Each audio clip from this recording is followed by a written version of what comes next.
ദൈവത്തിൻ പ്രിയദാസൻ നീ ഭൂതത്തിൽ ക്രിസ്തു സ്വന്തം ജീവൻ നമുക്ക് വേണ്ടി പരിത്യജിച്ചു.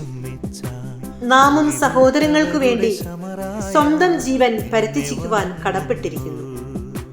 എരിയുന്ന കനലിൽ കനിവിന്റെ പ്രഭ ചിതറിയ ദേവദാസൻ ഭൂതത്തിൽ തൊമ്മിയച്ഛന്റെ ഹൃദയത്തുടിപ്പാണ് സെന്റ് തോമസ് അസൈലം എന്ന പുണ്യാശ്രമം. ഹൃദയ സങ്കീർത്തനം ഉണർത്തുപാട്ടാക്കിയ ദാവീദ് രാജാവിനെ പോലെ ദൈവത്തിന്റെ പേടകത്തിനരികെ വിശ്രമിച്ച് ദൈവസ്വരം ശ്രവിച്ച ബാലനായ സാമുവലിനെ പോലെ ദിവ്യകാരുണ്യനാഥന്റെ മുമ്പിൽ തപസ്സിരുന്ന് ദൈവനിയോഗം പൂർത്തിയാക്കിയ വന്നി പുരോഹിതനാണ് ദേവദാസൻ ഭൂതത്തിൽ തൊമ്മിയച്ഛൻ.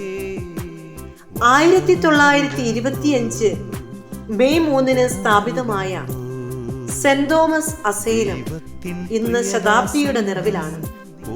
സ്ഥാപക പിതാവിന്റെ പിതൃമൊഴി അനുസ്മരിച്ചുകൊണ്ട് വചനങ്ങളാലും പ്രവൃത്തികളാലും സദാ സർവേശ്വരന്റെ സ്തുതി പാടി സ്വഭവനമെന്നോണം പരസ്പരം സ്നേഹിച്ചും ശുശ്രൂഷിച്ചും തിരുനാമ മന്ത്രങ്ങൾ ഹൃദയത്തിൽ ജപിച്ച് അനുഗ്രഹങ്ങളുടെ കലവറയാക്കി മാറ്റുന്നു ഈ പുണ്യാശ്രമത്തെ.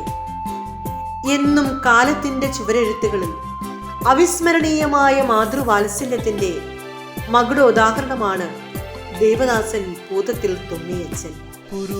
തന്റെ മുന്നിൽ വന്നു നിൽക്കുന്ന ഏതൊരാൾക്കും സ്നേഹത്തിന്റെയും ആർദ്രതയുടെയും നീരുറവ പകർന്നു നൽകിയ ഈ പുണ്യപുരോഹിതന്റെ സ്നേഹത്തണലിൽ വിശ്രമിക്കുന്നവരാണ് ഇന്ന് അസൈലം മക്കൾ.